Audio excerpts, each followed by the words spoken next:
Hey guys, this is Blue Galaxy and welcome back to Python tutorial.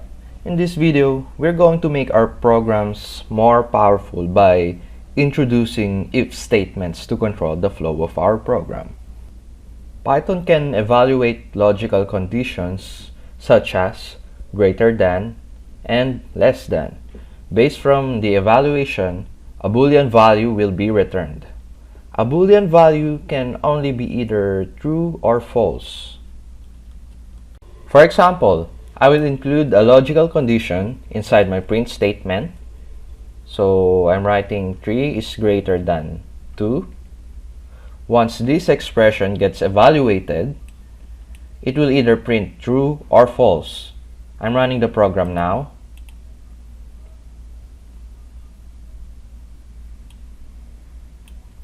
True is returned since 3 is obviously greater than 2. These conditions can be used in several ways, mostly in if statements. An if statement is written by using the if keyword. Let's declare two variables that will get evaluated inside our if statement. Let's name them num1 and num2. Then we'll compare which of these variables are greater. If num2 is greater than num1, it will print out num2 is greater than num1. So let's do that. I'm going to put here num2 is greater than num1. Then our terminator, colon mark. Then we need to put an indentation. So print num2 is greater than num1. So when it comes to the syntax, you need to place a colon mark as your terminator after the if condition. Then the indentation here, this one, means that this code, this line of code is part of this if statement and will get executed when the condition is true. Let's run our program now.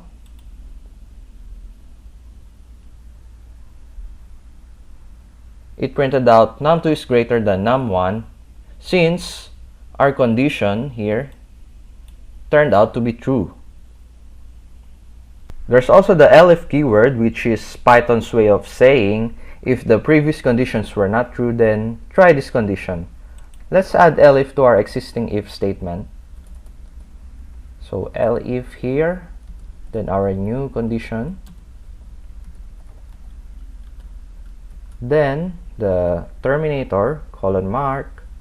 Then let's add a print statement here saying num1 is equal to num2.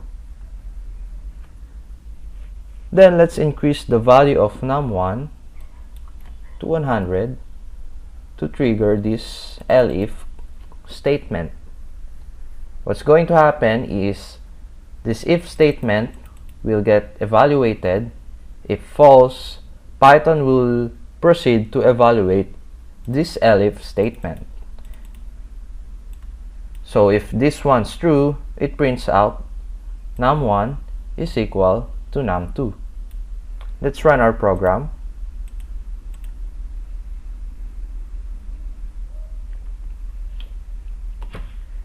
This time, it printed out num1 is equal to num2, which means the first condition on our if statement is false, so it did not execute this line of code. But afterwards, Python evaluated this elif condition, and this turned out to be true, so it executed the line inside our elif statement. Then there's the else keyword, which catches anything which isn't caught by the preceding conditions. For instance, we can set num1 to a value larger than num2. Let's say 500. We can add an else statement so that something is done when these two conditions right here are false. So let's do that. Else, then print num1 is greater than num2. Then let's test this one.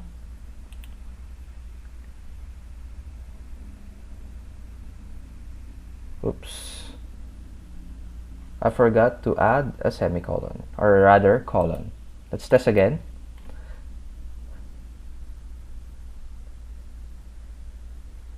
Alright, it printed out num1 is greater than num2.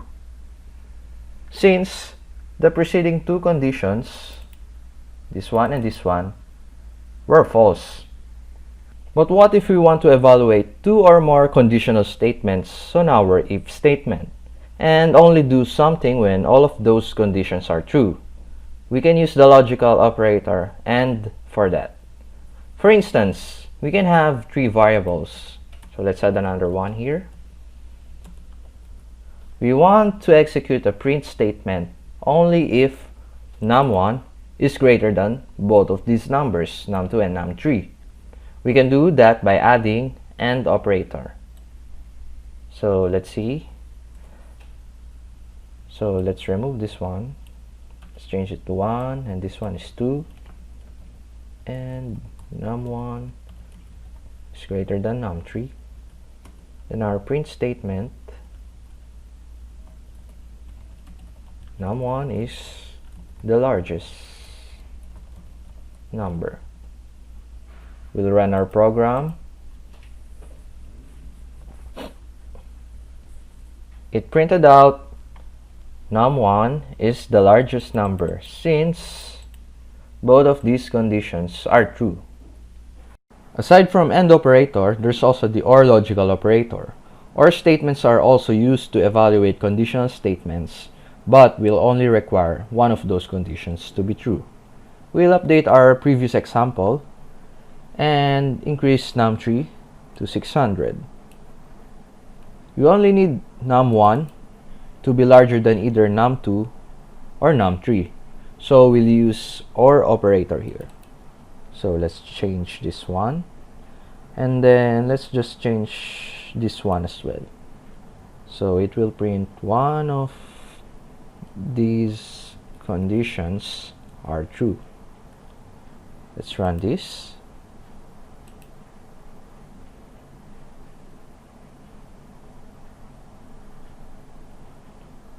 So it printed out one of these conditions are true. Here, num1 is greater than num2. So even if the other condition was evaluated as false, this one, since num1 is less than num3, this one's false, right? And num1 is greater than num2, this one's true. So there's one true statement here and another one is false. So even if the other condition was evaluated as false, overall, the whole if statement is evaluated as true. And that's how if statements work. They add logic to your program and makes them more powerful. Let's talk about comments for a moment. If you notice these gray lines that start with hashtag, which seems to be composed of just English words that explain the code, that's because that's all they are.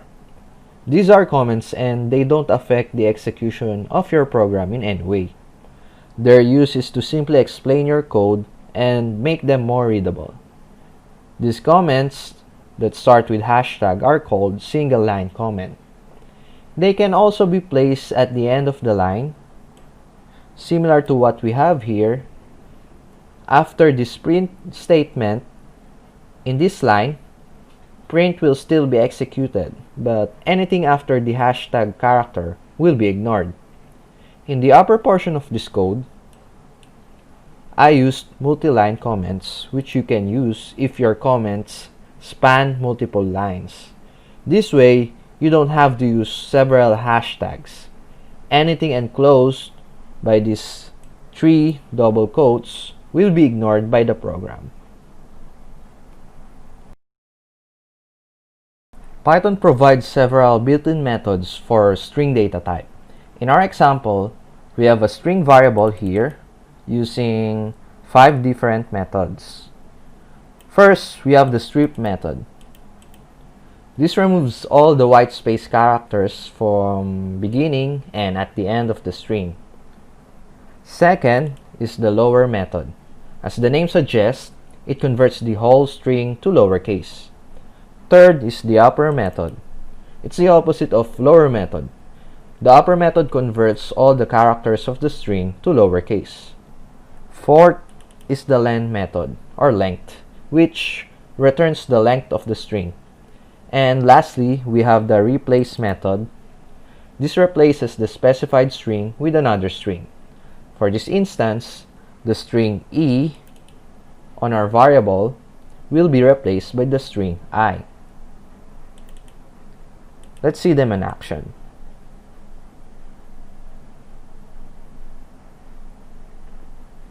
As you can see, in the first line, using strip method, the white space at the start and at the end of our string was removed.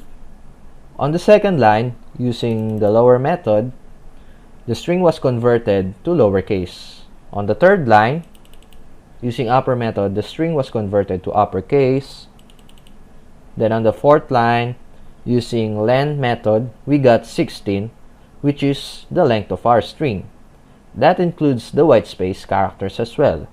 So if we would count our strings, 1, 2, 3, 4, 5, 6, 7, 8, 9, 10, 11, 12, 13, 14, 15, 16, including the white space. So it matches. And on the last line, using replace method, the string E was replaced with the string I. Let's discuss how indexes work on strings. Indexes are representation for the characters in the string. The first character of the string is always 0.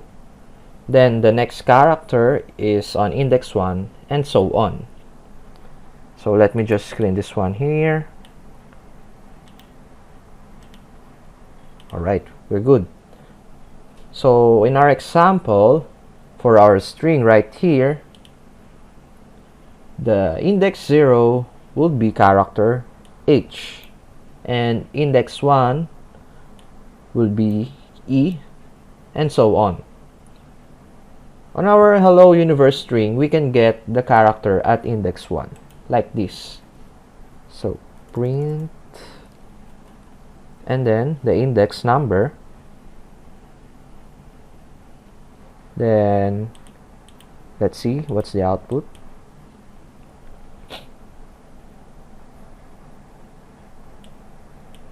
So here the output was E. Remember, the first character in a string is index 0, so this one. And index 1 will be character E.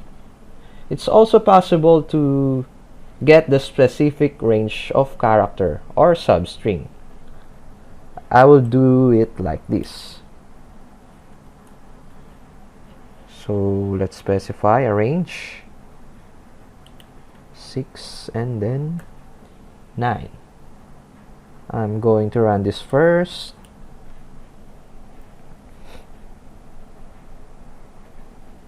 Here we got the characters starting from index 6, so 0, 1, 2, 3, 4, 5, 6. So starting at letter or character U, which is at index 6, up until the position 9. 6, 7, 8, 9. But 9 is not counted. Okay? It's not included. So what we got here is U and I. There's also negative indexing, where the first character we'll get is from the end of the string. So let's show that. So here I can do -5 and until -2. Then let's run this one.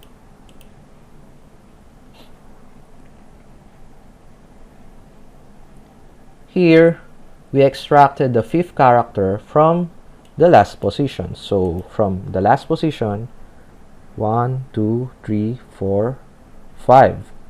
So the character V, and then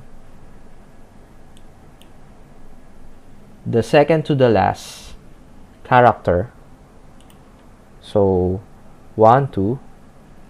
So that's why we got these characters or this string. Alright? A list is a collection which is ordered and changeable. In Python, lists are written with square brackets. Here's how you declare a list. Let's say we have basket list here, and then the basket variable will contain 3 items. One will be banana or apple rather, then the second one banana, and then third cherry. You can print out all the items on the list as well.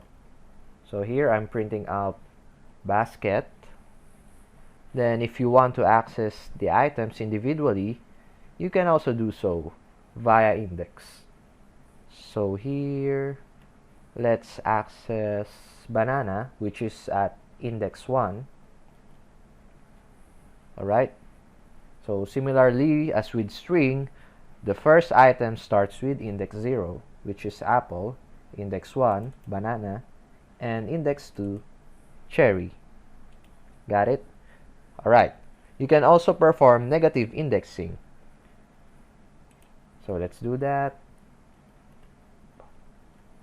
Basket, and then let's specify -1.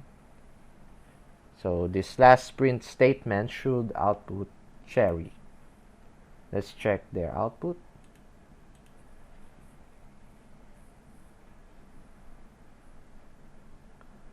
Alright, on the first line, all the items of basket variable were printed out. While on the second line, we only fetch the second value using index 1.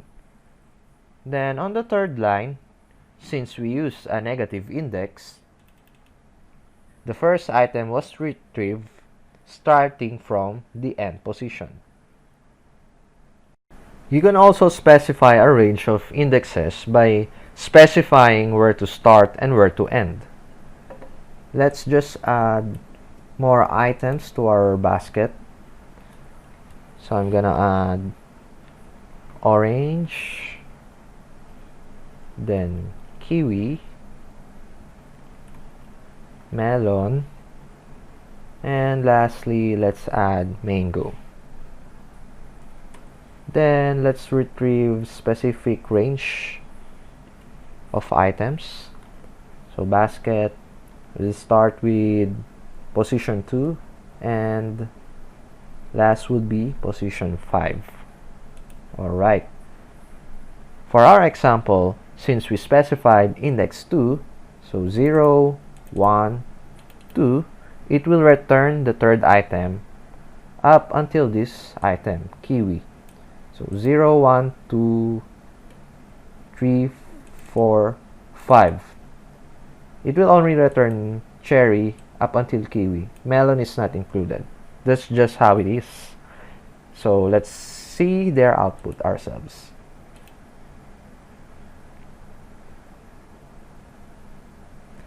Here, the items starting from cherry, then until kiwi was printed out.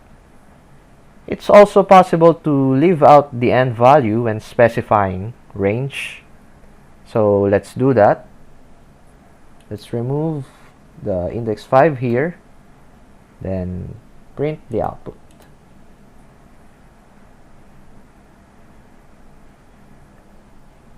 This one returns the items from cherry and all the succeeding items. To change the value of specific item, we can refer to the index number. Let's clean our code for now. Right. Then let's specify index 1 and set it to value mango.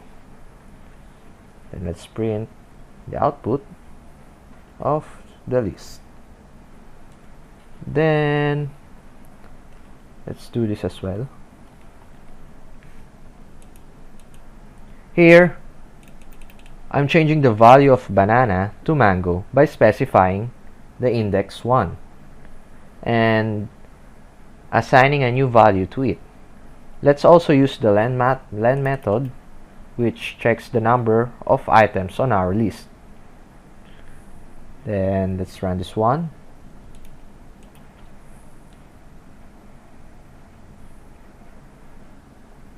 We can see that the change we did was reflected, and the number of items on our list is 3. So that's what len method does. It counts the number of items on our list. If you want to add items to our list, we can do so via append method. For example, we can add the item orange on our basket variable. To do that, we use append method. Then let's specify the item, which is orange. Then let's print the basket list.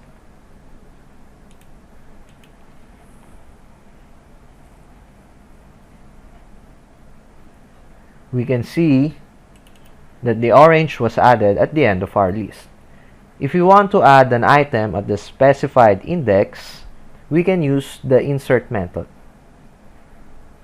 So let's change this one to insert, and let's print the basket. So I'm not changing this one, and we'll run our program.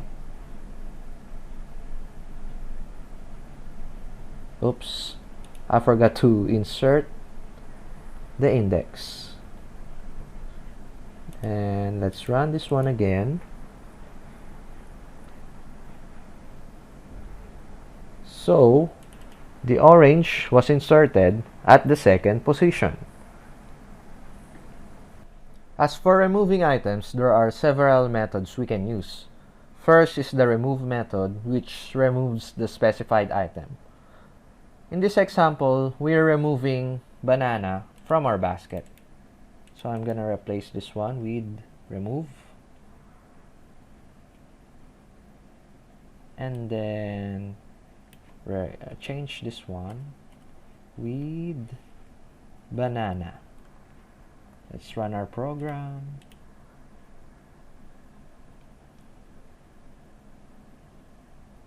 You can see that banana was removed from our list, and we're left with apple and cherry. There's also the pop method, which removes a specific item by specifying an index. Let's try that one. Pop. Then we'll replace this one with an index.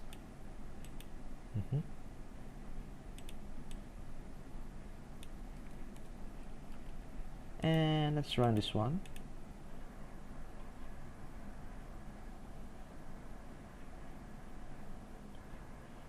Here, since we specified index 1, we're also removing the banana item. You can also try using pop method without specifying an index.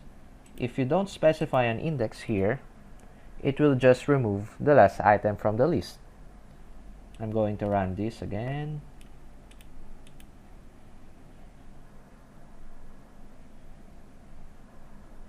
Since we didn't specify any index, the last item, which was cherry, was removed.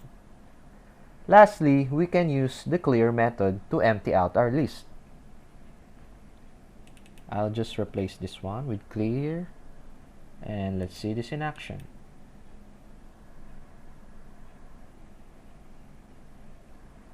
As expected, we got no output since our list is now empty. You can also make a copy of list. One way is to use the built-in method copy. Let's try using that. Let's create basket2 variable and then assign it a copy of basket using the copy method. Then let's print out the contents of basket 2. Let's see if basket 2 is going to have the same contents as our basket variable right here.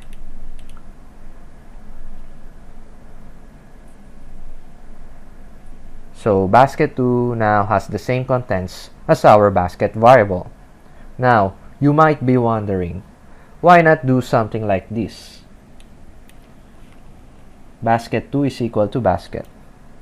That's because basket 2 will only be a reference to basket variable, and changes made in basket will automatically also be made in basket 2. Basket 2 variable in essence won't have its own copy of items.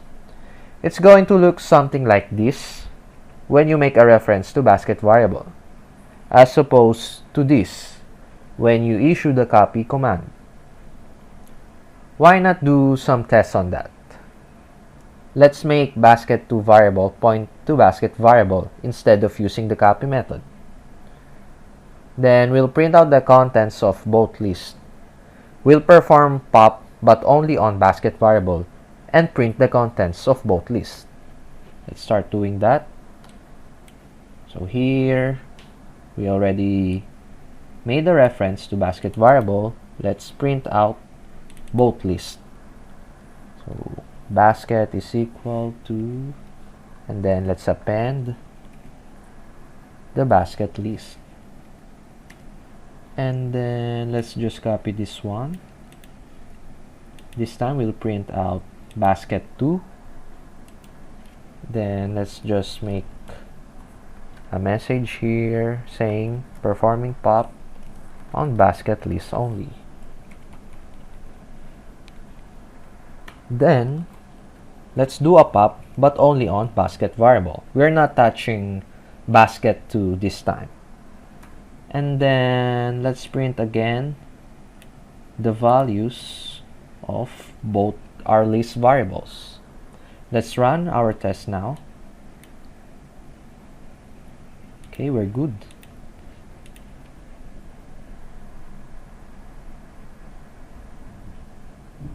Here you can see that basket 2 has the same contents as basket since we made a reference to that. But after performing pop only on basket list, we can see that the change has reflected to basket 2 as well, even though we didn't actually do anything to basket 2 on our code. So just make sure that you know the difference between using copy method and simply making a reference to a collection data type.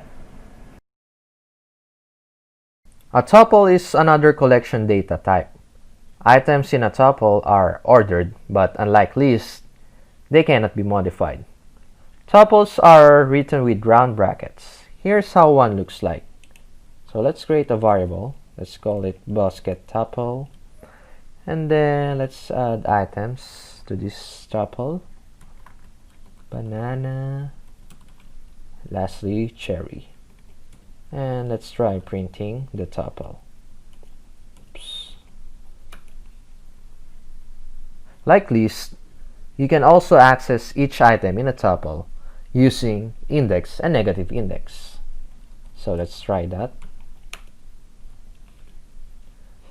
We're just going to copy this one and then use a negative index. Let's run our program.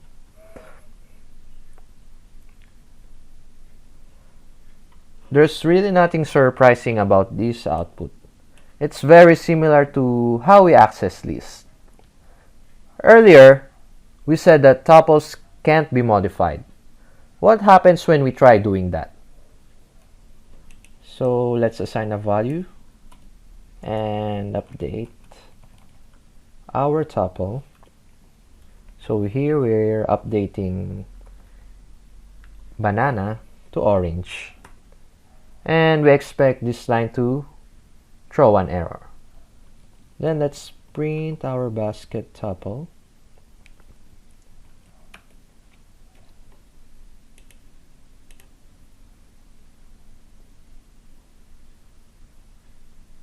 Here we can see that tuple object does not support item assignment. So it won't allow you to modify tuples. When you try to add, update, or delete items in a tuple, it will get you an error. It is possible though to delete an entire tuple using del method. So let's try doing that. Let's use del and then our tuple here. Then let's try printing the basket tuple.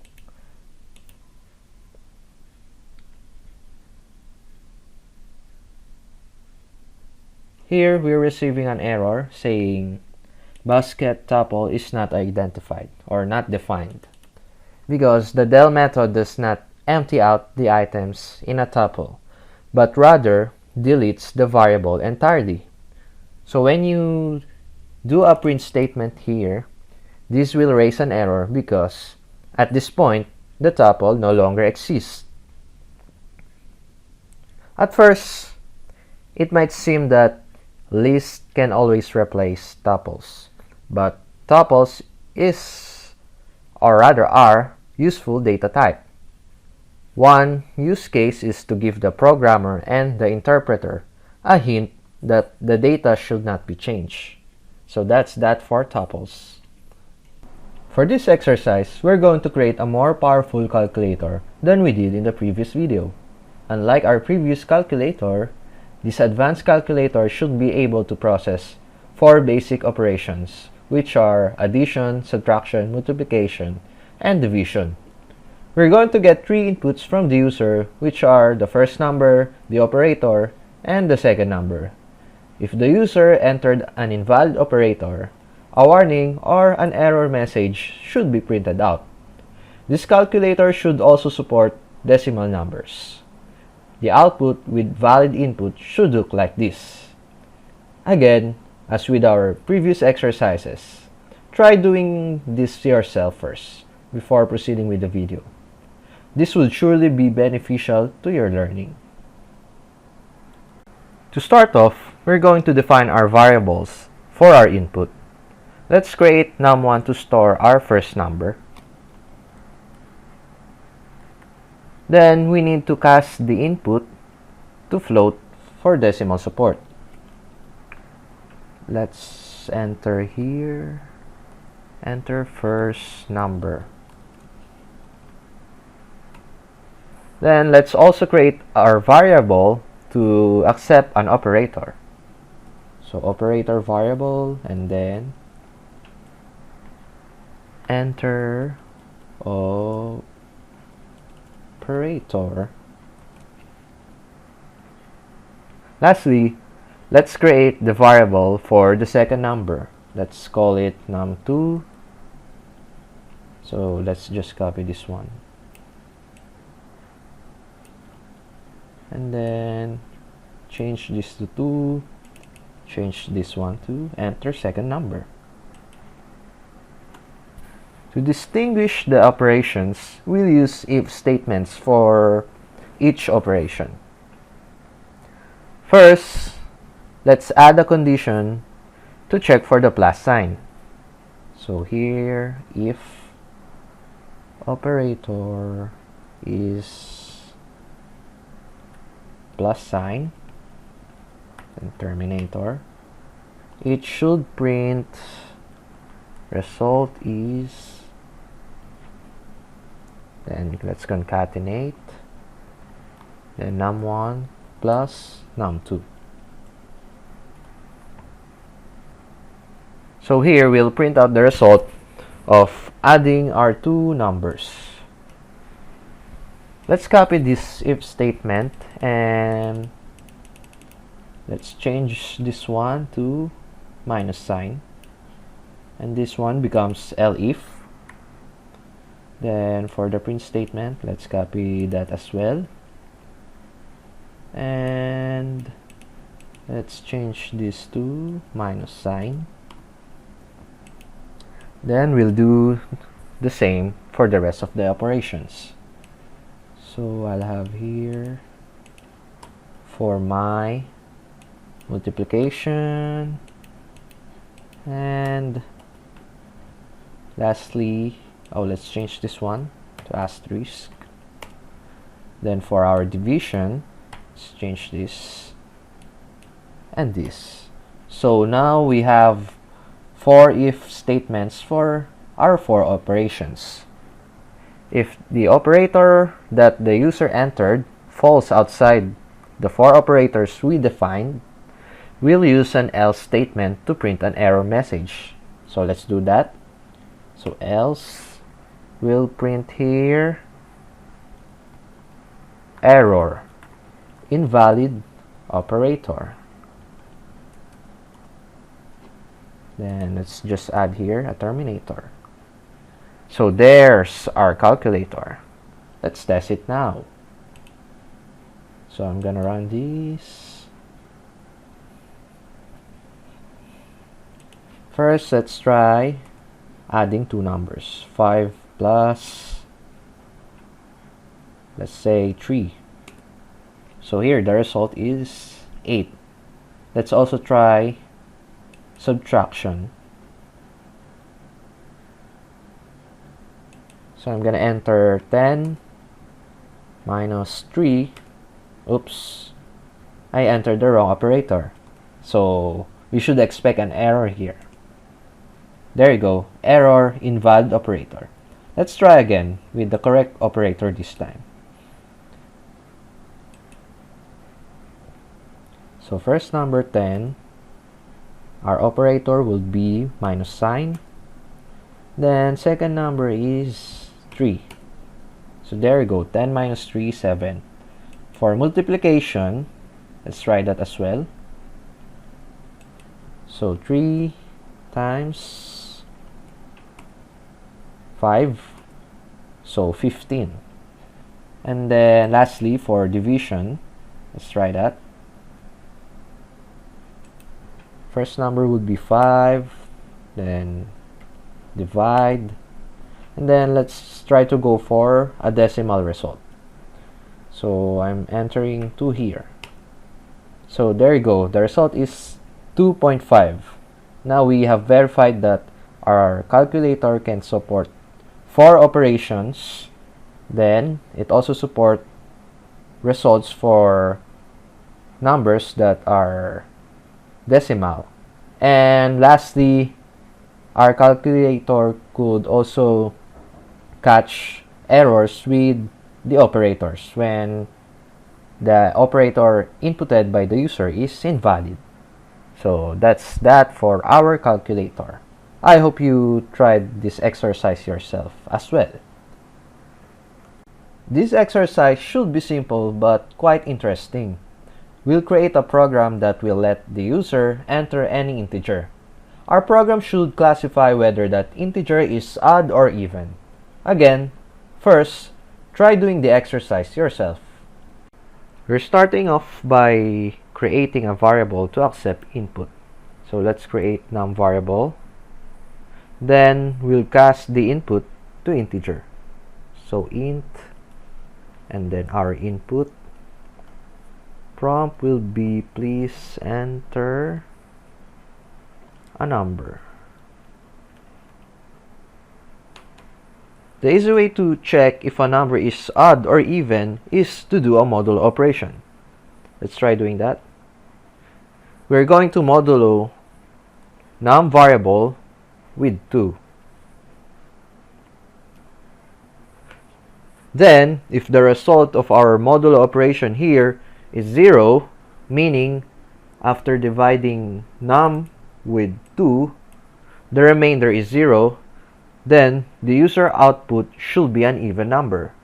Otherwise, if the remainder is 1 or the result is 1, then it should be an odd number. So let's complete our program. So here, we'll say number is even, and then another if num modulo 2 as well, but this time it will be equated or compared with 1. Then we'll print number is odd. So let's test our program. But before that, the terminator is missing. So let's add that. And let's run our program. So we'll enter a number first. Let's say 5. So number is odd. Let's also try for an even number. Let's say 8. And there you go. So how was it? Did you come up with a similar solution? Even if you didn't, remember that just the fact you tried coming up with a solution yourself is already a step on the right direction. So good job to you.